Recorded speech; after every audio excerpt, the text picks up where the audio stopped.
आजिर विषय होची देश गठन रे छात्र छात्री भूमिका।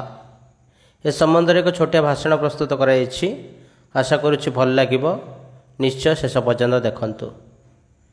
सम्माननीय सभापति महोदय, उपस्थित वरेण्य मंडली, मंच आगे बसी और निजक प्रतियोगी भाव प्रस्तुत करिथिबा मोर भाई भौणी, आजिर विषय होची देश गठन रे छात्र छात्री भूमिका। यह केवल एक भाषण शीर्षक नुह, यह होची एक आह्वान। ए संबंध में मोर सीमित ज्ञान रे वक्तव्य रखिबी। देश तो देश, देशर पुणी गठन कौन? देश कथा जितेबाला आसेना, महान देशभक्त अटल जी एक कविता मन को आसे। भारत जमीन का एक टुकड़ा नहीं, जीता जागता राष्ट्र पुरुष है। यह अर्पण की भूमि है, यह तर्पण की भूमि है।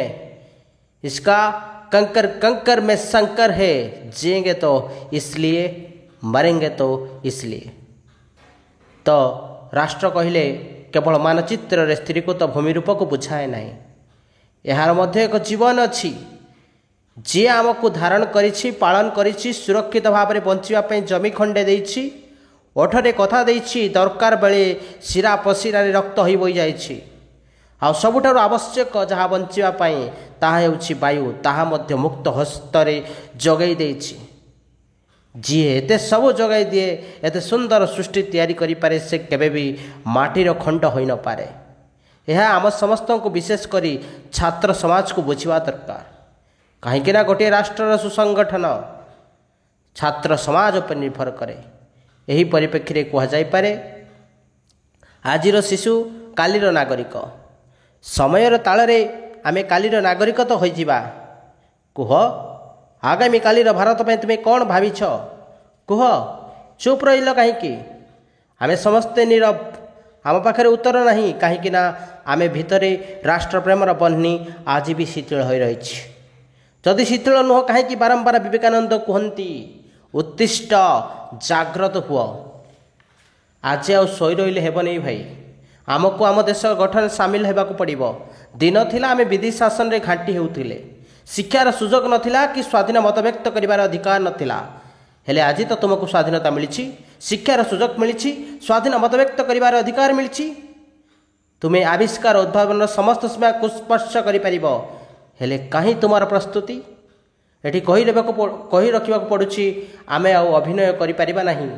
देशमातृकार उन्नति पई आमको देशर गठन पई सम अनुपात रे गतिशील होगाक पड़ो। कहीं देशमातृकार उन्नति आमर उन्नति सहित समानुपात रे गतिशील होउछि। तेणु देशर प्रस्तुति आमठार हेबा आवश्यक। कई जणे कहिथिले कोटे राष्ट्र को ध्वंस करिवार अछि तो परमाणु बोमार आवश्यकता नहीं, केवल शिक्षा व्यवस्था रे कॉपी को पुराई दियो, से राष्ट्र आपे आपे ध्वंस हो। वर्तमान चिंता करंतु, आमर परीक्षा किपरि चलिछि। न्यूज चैनल रे घन घन प्रश्नपत्र लिख उच्च नंबर रखा आशा आम कॉपीर विभिन्न उपाय अवलंबन कर सारे। यह क्या कहवा आवश्यक नहीं, यह दिवालोक परि स्पष्ट। एठारे कही रखे जे हे छात्र छात्रीगण, निज कॉपी करने ठार दूरे रखंतु। यह द्वारा मध्य आम राष्ट्र गठन हो पार।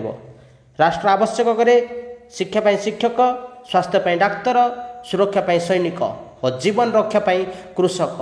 यह सहित श्रमिक, जंत्री, तंत्री, मंत्री एमती अनेक। यह सब निर्भर करे छात्र जीवन उपरे। जड़े छात्र भविष्य में कौन हेब तार मूलदुआ ये छात्र जीवन ही निर्माण होता है। ताहा जेते सुदृढ़ हेब देश सेते सुदृढ़ हेब। तेणु आमको पुस्तक कीट नहीं कुशल होगाक पड़ो, ताहले देश आमर आग को जापर। क्या नहीं राष्ट्र गठन करने को चाहते? जो मैंने मानव प्रति दया क्षमा कौन जानती नहीं, त्यागर मूल्य कौन जानती नहीं, बड़ मान को सम्मान दे जानती नहीं, बाहर को जाई प्रकृति कल निज शरीर को सुदृढ़ नक घर कोण मोबाइल धरी बसते से नहीं राष्ट्र गठन कर। अरे भाई, एमती हेले देश किपरि सुदृढ़ हेब? आम देश को आम किपरि सुरक्षा देवा? दुर्नीतिर राक्षस चारिआडे देश में हाउजाई होउचंती। सूक्ष्म भाव में चिंता करंतु, जानीपारे से काली जड़े छात्र थिले।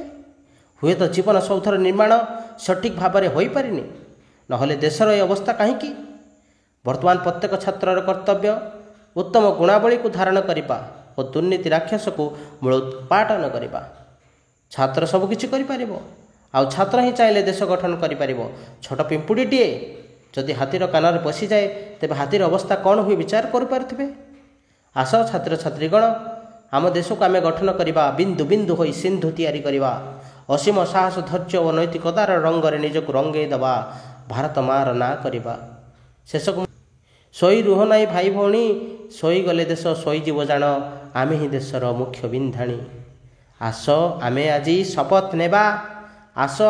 ଶପଥ ନେବା, ନିଜକୁ ସୁଦୃଢ଼ କରିବା ସହିତ ସୁଦୃଢ଼ ଆମ ଦେଶ ଗଢ଼ିବା।